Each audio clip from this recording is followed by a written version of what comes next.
여러분들 안녕하세요. 오늘 수업 시간에는 컬러, 색상에 대해서 배워보도록 하겠습니다. 이 색깔은 이 정보시각화에서 굉장히 중요하기 때문에 제가 두 부분으로 강의를 나눴는데, 오늘은 이제 인간의 인지에 대해서 먼저 배워보고, 다음 수업 시간에는 실제로 이런 색깔을 써서 어떻게 정보를 나타낼 건지에 대해서 배워보도록 하겠습니다.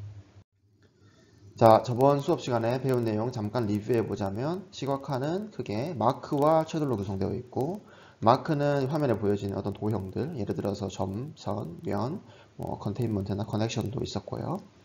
그리고 채널은 이런 마크의 어떤 보이는 속성을 바꾸는 그런 방법들이었는데, 여기 이 방법을 그냥 바꾸는 것이 아니라 어떤 정보에 해당되도록 바꿔서 데이터를 전달하는 것이죠. 그래서 두 가지의 채널 종류가 있었는데, 매그니튜드 채널은 그때 양을 보여주는 데 적합하고, 아이덴티티 채널은 어떤 범주들을 보여주는 데 적합한 두 가지 종류의 채널이 있었고요. 그리고 시각화를 디자인할 때 expressiveness와 effectiveness를 주의해야 되는데, expressiveness는 실제로 데이터에 있는 것만 보여줘야 되는 거고, 더도 말고 덜도 말고, effectiveness는 데이터를 보여줄 때 중요한 정보를 효과적인 채널에 매핑해서 보여줘야 된다는 그런 원리였고요.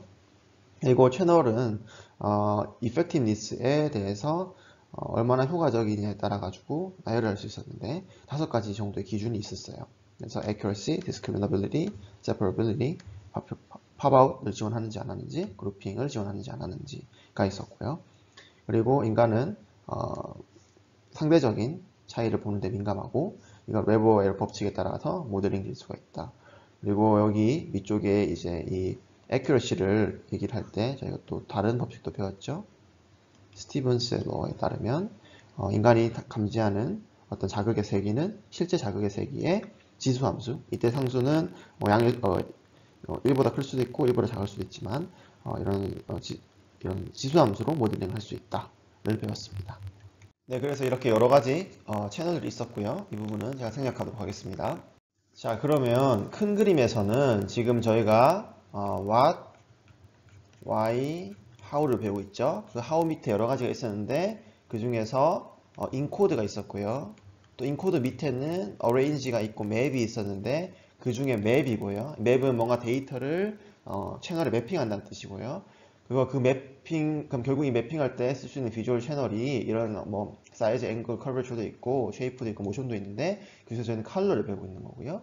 그래서 컬러를 쓰는 거는 결국은 데이터 값을 컬러로 표현하는 건데, 이 인코딩에 대한 부분은 제가 다음 수업 시간에 소개를 드릴 거고, 오늘은 이런 색깔이 어떻게 인지가 되는지, 그렇기 때문에 우리가 기억해야 될 특성은 무엇인지에 대해서 바라보도록 하겠습니다. 자, 왜 색깔이 중요하냐면, 일단 색깔은 프리어텐티브 프로세싱을 지원합니다. 그렇기 때문에 굉장히 많은 정보를 병렬적으로 전달할 수 있기 때문에 효과적이고요.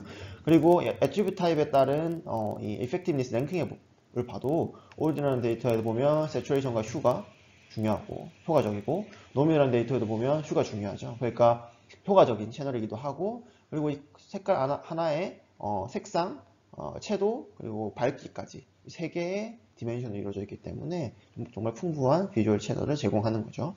그리고 그렇지만 이 색깔의 한계점은 뭐냐면, 인간이 색깔을 인지할 때 굉장히 상대적으로 인지한다는 겁니다. 그래서 이 백그라운드가 중요해요. 그래서 일반적으로 정보시각화를 보면 대부분 다 흰색 백그라운드를 사용합니다. 혹은 최소한 균일한 색깔의 백그라운드를 사용하고요. 이게 만약에 뭔가 바뀐다, 그라디언트를 쓴다, 그러면 이제 같은 색깔이어도 굉장히 다르게 인지가 되기 때문에 문제가 되겠죠. 그러니까 이런 특성을 아는 것이 중요하고요. 그리고 특히 지도 같은 경우에는 저희가 뭔가 그림을 그릴 때, 지도는 일단 색깔로 큰 영역을 배경색을 막 바꾸잖아요. 이쪽 산이니까 초록 색깔로 매핑을 하고, 여긴 바다니까 파란 색깔로 매핑을 하고, 이런 식으로 기본적으로 지도를 보면 큰 넓은 영역에 배경 색깔이 들어가 있어요. 그러면 이제 위에 뭔가 글리프를 그릴 때, 마크를 그릴 때 색깔에 조금 더 신경을 써줘야 되겠죠. 그리고 또 특성은 이제 인구 일부가 이제 생명이나 색약 같은 특성을 가지고 있기 때문에 항상 똑같은 형태로 이 색깔이 인지되는 것이 아닙니다. 그렇기 때문에 효과적인 정보 시각화를 하려면 생명과 색약을 가진 사람들도 구분할 수 있는 색깔들을 잘 골라야 되겠죠. 자, 여러분들이 이 색깔을 보면 무슨 색이시죠? 보라색입니다. 맞죠? 이 색깔은 무슨 색이죠? 빨간색이죠. 자, 이 색깔은 무슨 색이죠? 조금 애매해요.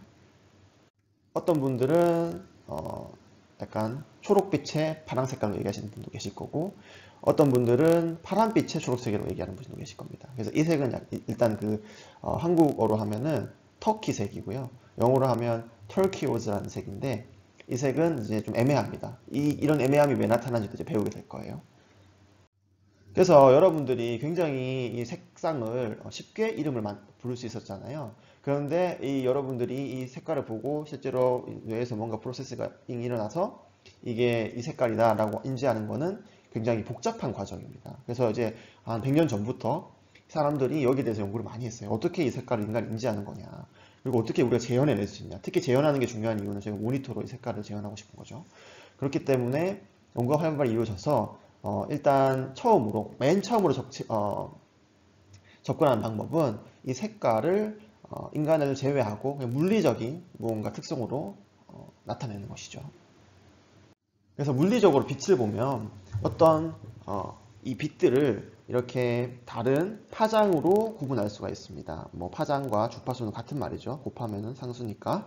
그래서 저희는 일단 파장을 쓸 겁니다. 그래서 보시면 이 파장이 짧을수록 주파수가 높고 그러면 이제 갖고 있는 에너지가 센 거죠. 그래서 이제 가장 파장이 짧은 빛 영역을 보면 이제 감마선이라고 부르고 옆에 이제 엑스레이가 있고 X선이라고 부르고 그리고 우리가 알고 있는 자외선이 있고요.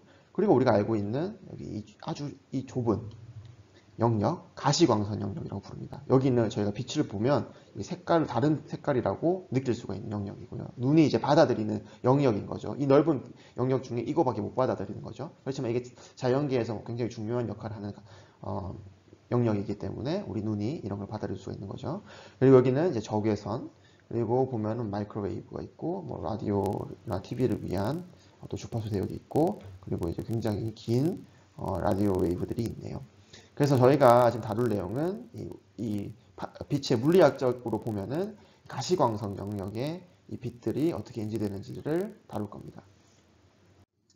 그래서 저희가 어떤 특정 파장을 가지는 이 가시광선을 분리할 수가 있습니다. 뭐 프리즘 같은 걸 써서 분리하는 거죠. 그러면 이제 어떤 굉장히 균질한 어떤 빛을 얻게 되겠죠. 그 빛을 저희는 단색광이라고 부릅니다. 그래서 예를 들어서 가시광선 영역 중에서 650 나노미터, 나노미터 단위도 중요합니다. 실험에서 구성이죠.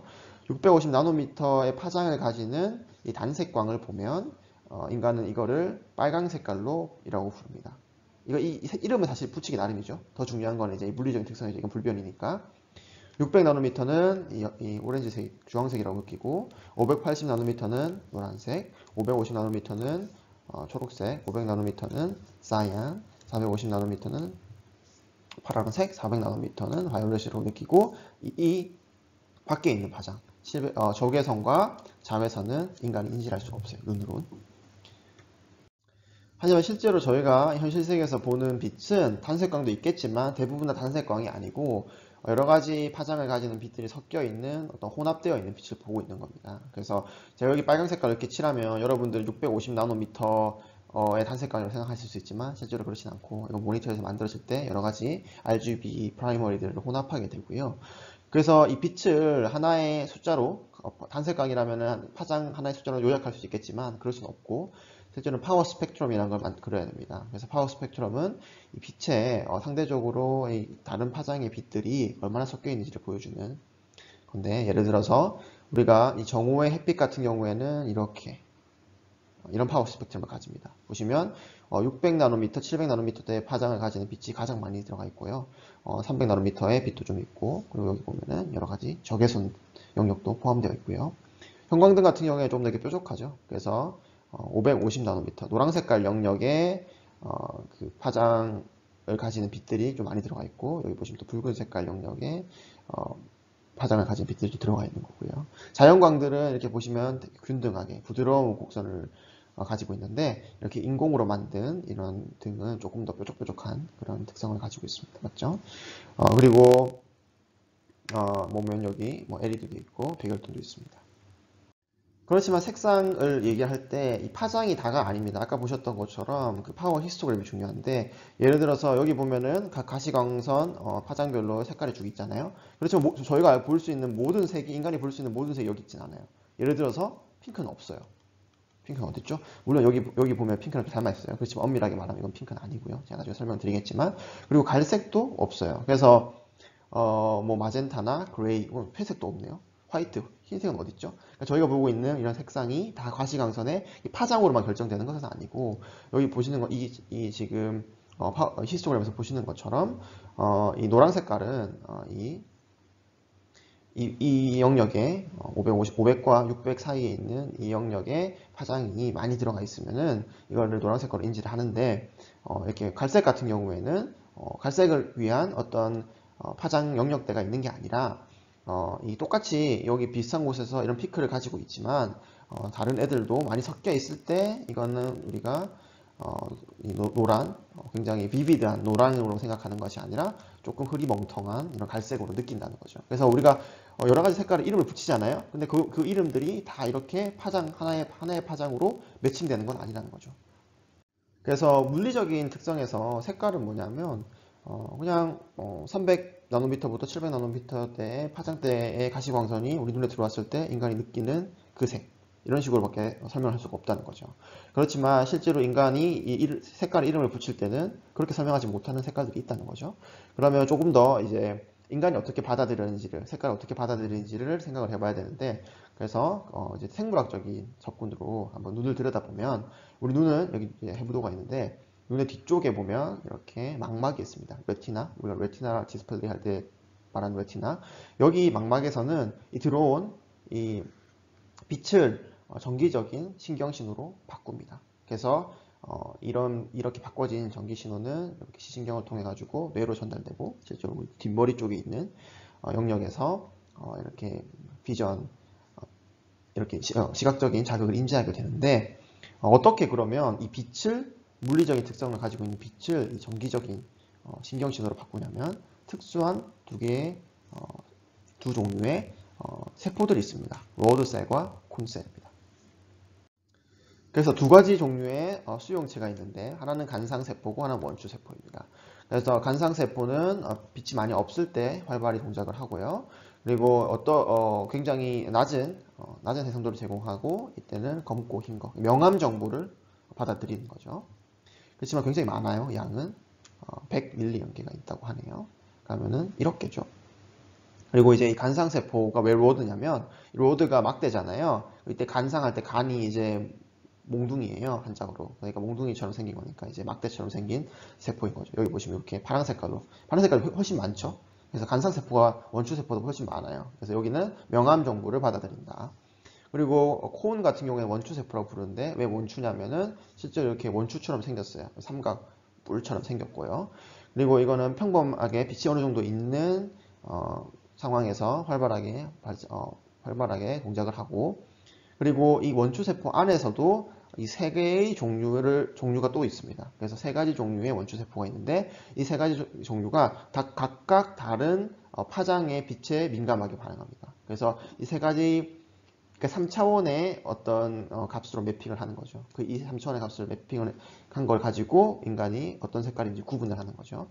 그리고 600만 개가 있고요. 600만 개니까 지금 100만 개가, 100 밀리언, 그러니까 1억 개죠. 1억 개보다 훨씬 적게 분포하는 거죠. 그리고 이제 골고루 다 분포하는 것이 아니고, 이 포비아라고 어떤 이 시각의 중심이 되는 지점이 있습니다. 가장 인간이 정밀하게 어떤 물체의 색깔과 형태를 인지할 수 있는 그 중앙 부분에 집중되어서 분포합니다. 그래서 여러분들이 여기에 시선을 고정하고 있으면 이쪽에 있는 이 바깥으로 갈수록 이 원추세포의 밀도가 낮아지기 때문에 색깔을 정확하게 인지할 수 없고, 약간 뿌옇게 뭔가 보이는 거죠. 원추세포는 우리가 보는 이 영역 중에서 우리가 시선이 위치하는 중앙에, 이거를 이제 포비아라고 부르는데, 이 포비아에 가장 많이 위치합니다. 굉장히 밀도가 높은 걸 보실 수가 있고, 간상세포는 그 옆으로 이렇게 밀도가 높게 분포를 하고 있고요. 여기 보면 어떤 세포도 없는 이런 비어있는 공간이 있는데, 우리가 이제 맹점이라고 부르는데, 왜 맹점이 있냐면 이 시신경이 이렇게 뒤로 나 있는 게 아니고 앞으로 이렇게 지나거든요. 그럼 그 앞 시신경이 가려가지고 못 보는 부분이 있게 되는 거죠. 하지만 여러분들 별 문제가 없죠. 눈에 안 보이는 부분이 없으실 텐데, 요거는 이제 인간이 이미 적응이 되고 우리 눈이 계속 움직이기 때문에 이런 부분을 못 느끼는 거고요. 그리고 아까 전 슬라이드에 설명을 못 드렸는데, 로드가 색깔을 위한 건지 콘이 색깔을 위한 건지 헷갈릴 때가 있어요. 그래서 콘 앞에 CO, 이게 컬러의 CO랑 같죠. 그래서 컬러 CO니까 콘이 색깔을 위한 거고, 로드는 아니니까 이거는 명암을 위한 거다라고 기억하시면 좀 더 편합니다. 그래서 여러분들이 이 눈이 끊임없이 움직이고 있는데, 이때 눈의 움직임을 픽세이션과 사카드로 구분할 수 있는데요. 여러분들이 가령 이 글을 읽을 때 잠깐 이렇게 보잖아요. 그러면 이 눈이 여기를 계속 보고 있어요. 이 눈은 이거 어떻게 측정하냐면 아이 트래커라는 기기가 있어요. 그래서 여러분들이 안경 같은 걸 끼면 여기서 눈을 계속 카메라로 보고 있다가 처음에 시작할 때 이제 화면에 보여져 있는 9개의 점, 예를 들어 이걸 칼리브레이션 포인트라고 부르는데, 이걸 한 개씩 다 보는 거죠. 그때마다 눈의 위치를 다 기록해 뒀다가 이제 눈의 위치만 가지고 인터폴레이션 해가지고 이 중앙에 지금 어디를 보고 있는지를 예측을 하는 거죠. 이렇게 해서 눈이 어디를 보고 있는지 시선을 보면, 글을 읽을 때 여기 관심 있는 영역에 잠깐 머물러 있다가 이걸 보고 그리고 다음 영역으로 이렇게 빨리 움직이는데, 이때 여기 이렇게 머물러 있는 거를 이제 픽세이션이라고 부르고, 빠르게 옆으로 움직이는 거를 사카드라고 부릅니다. 사카드로 굉장히 빨리 일어나요. 그래서 여러분들 눈이 20 마이크로세컨드에서 200 마이크로세컨드 안에 다음 영역, 관심 있는 영역으로 돌아간다는 거죠.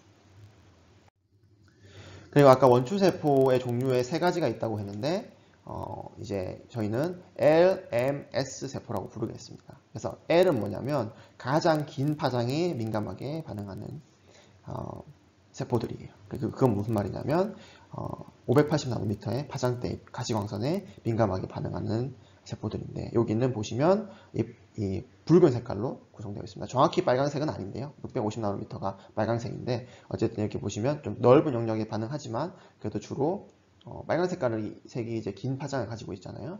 그래서 흔히 이거를 이제 빨간 색깔, 이렇게 색깔로 매핑을 하곤 합니다. L셀을. 그리고 M셀 같은 경우에는 중간 파장대의 가시광선에 가장 민감하게 반응하는데, 요거는 이제 초록 색깔 영역대에 이제 많이 반응을 하고, 그 다음은 이제 S셀인데, S short는 이거는 이제 파란 색깔 가시광선에 그러니까 450나노미터의 파장을 가지는 가시광선에 가장 민감하게 반응하는 셀입니다. 그래서 이 원추세포도 이렇게 세 가지의 종류가 있다는 거죠. 보시면 L셀과 M셀이 가장 많습니다. 그래서 여기 보시면 밀도를 대략적으로 그려보면 대부분 다 빨간색과 초록색이죠. 그리고 이제 파란 색깔 숏셀이 가장 밀도가 적은 걸 보실 수가 있습니다. 그래서 이 S, 그러니까 파란 색깔이 훨씬 덜 민감하다는 거죠. 이 밀도가 적기 때문에. 그래서 인간은 파란 색깔을 보는 것이 좀 약합니다. 그래서 일반적으로 정보시각화에서는 파란 색깔로 뭔가를 인코딩하는 것을 꺼려합니다. 그래서 빨간 색깔, 빨간 색깔, 초록 색깔을 선호하고요. 예를 들어서 지금 보시면 글이 두 개가 있어요. 검정 배경에 파란 색깔 글이 있고 빨간 색깔 글이 있어요. 두 색의 밝기는 동일합니다. 동일한데 우리는 지금 보면 빨간 색깔 글을 훨씬 읽기가 쉽죠. 파란 색깔 글은 읽기가 어렵습니다. 그래서 이렇게 검정 색깔 배경에 파란 색깔 글을 쓰는 거는 정보를 전달하는 데 효과적이지 못한 그 이유가 뭐냐면 이 S셀이 훨씬 밀도가 낮기 때문이라는 거죠. 자, 인간은 이 세 가지 원추 세포가 어떤 신경 신호를 내놓는데, 그 신호가 세 가지 차원이 있을 거잖아요. L에서 나온 거, M에서 나온 거, S에서 나온 거 세 가지가 있는데, 이 세 가지의 어떤 신경 신호의 값을 가지고 색깔을 인지합니다. 이거를 이제 트라이크로머시라고 부르는데, 혹은 한국어로 삼색형 색깔이라고 부릅니다. 이게 뭐냐면 어떤 빛의 그 파워 스펙트럼이 있었는데, 이것이 세 가지의 색깔로 이 세포를 통하면 세 가지의 값으로 줄어든다는 거죠. 이거를 이제 Tri-Stimulus Value라고 부르는데, 결국 이거는 SML셀에 반응하는, 내어놓는 그 정기적인 신호라는 거죠. 그래서 어떤 색깔이 하나가 주어지면, 어떤 가시광선이 주어지면, 이게 결국은 3차원, 예를 들어서 S, M, L 이렇게 3차원의 벡터로 인코딩이 되는 거죠. 그래서 이거를 레티나 인코딩이라고도 부르기도 합니다. 자, 여기 보시면 입력 빛의 파워 스펙트럼이 있습니다. 보시면 이런 파워 스펙트럼을 가지고 있죠. 그런데 이제 세 가지의 색깔, 세 가지의 원추 세포는 각기 다른 파장 영역에 반응하잖아요. 그걸 이렇게 상대적으로 나타내봤습니다.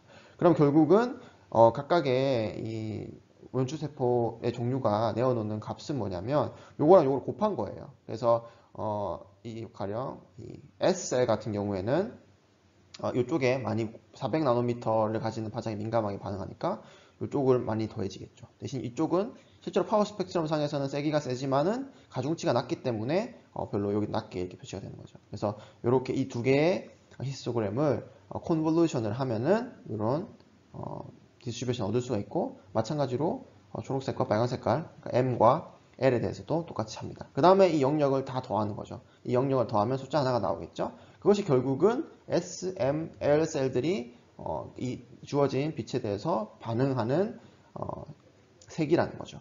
그럼 이게 결국 3차원 벡터가 되겠죠. 그래서 이 3차원 벡터를 가지고 이 뇌에서 이게 무슨 색깔인지를 인지한다는 겁니다. 그래서 실제로 인간은 이 파워 스펙트럼을 우리가 무슨 물리적인 장비가 아니기 때문에 우리 눈은 파워 스펙트럼을 측정할 수가 없어요. 대신 파워 스펙트럼을 근사하는 이 세 가지의 값들 가지고 색깔을 인지한다는 겁니다.